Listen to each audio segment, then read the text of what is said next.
突然間我又諗起一個朋友，就係我每一次安居都會諗起佢，因為我第一次去韓國安居呢，佢就同我同房嘅。咁我第一次上新加坡禪中心學禪呢，都係遇到佢，係我哋一啲好資深嘅一啲師兄。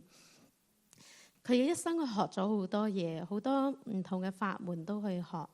但係咧，好似到佢生命有需要嘅時候咧，佢生命去到低谷嘅時候咧，冇一個方法可以幫到佢。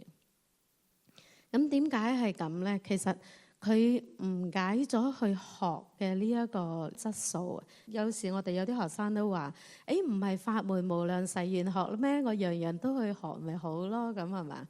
咁但係你樣樣都去學。你學嘅過程咧，你其實係咪真係 100% stay 喺度學咧？你學一個法門冇至少5年7年，你覺得你會學到咩？係咪啊？咁所以佢其實嗰個唔叫做學咯，佢冇 stay 落去學人哋嘅方法，佢只係咧喺個門口裝下睇下。咁之後佢又走啦，又跳去另外一個門口啦。呢個叫乜嘢咧？叫做 Guru Shopping 啊！我哋話叫 Dharma Shopping 啊。佢只係去 shopping 嘅咋，每一個櫥窗睇下，每一個門口睇下，根本佢冇 stay 落嚟去學。咁所以到最後咪幫唔到咯，因為佢都未入門啊嘛。佢只係門外漢，佢未踏入個門內去攞到個寶藏。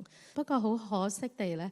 後來咧發生咗一啲事啦，就係佢突然間返工覺得頭痛唔舒服，咁之後咧當日咧請假返屋企，然後屋企人就後來 call ambulance 就送咗去醫院，咁之後咧喺5日內咧其實佢就往生咗啦。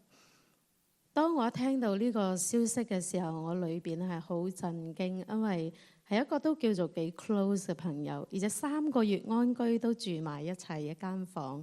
係一個可以係好 close 嘅一個朋友咯。我嗰日當我聽到嘅時候咧，我喺度坐嘅時候咧，我裏邊突然間有一個 question 就係：誒，到底佢最後一次喺禪中心坐禪係幾時咧？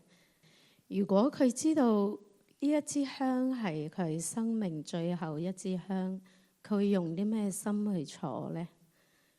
咁我坐喺呢度，點解我咁有信心呢個唔係我生命最後一支香？如果呢個係我生命最後一支香，我會用咩心去坐呢一支香？咁呢個講真，俾我一個好大嘅一個提醒啊！咁久唔久我都會諗起呢個朋友。講真，佢嘅生命亦都俾咗我一個好大嘅一個 remind， 一個提醒。我哋坐喺度，我哋點解咁有信心？覺得呢支唔係我生命最後一支香呢？係嘛？我哋點解咁夠膽去浪費啲時間嘅咧？你諗住自己喺呢一方面好富貴啊，好富有啊，係嘛？大家咧好多時候咧就 take for granted 咧，我哋冇真係去珍惜呢個修行嘅機會。咁最近都有同學同我分享話，最近屋企發生咗啲事，樓上裝修咧就影響到佢屋企啦。咁咧點知佢就好嬲，突然間咧嗰個嬲怒心咧就喺個內心咧就完全控制咗佢嘅生命。我後來同佢講，呢個都係一個好大嘅提醒。淨係一個裝修就俾你睇到咧，你個心去咗貪嗔痴，唔係去咗 ABC 係嘛？一個裝修出現啫嘛，就令到你嬲得咁緊要。你淨係去咗一個貪嗔痴嗰度，你唔係去 ABC 嗰度。咁萬一呢個生命完結，我哋去咗下一世，你覺得你仲會唔會記得修行呢？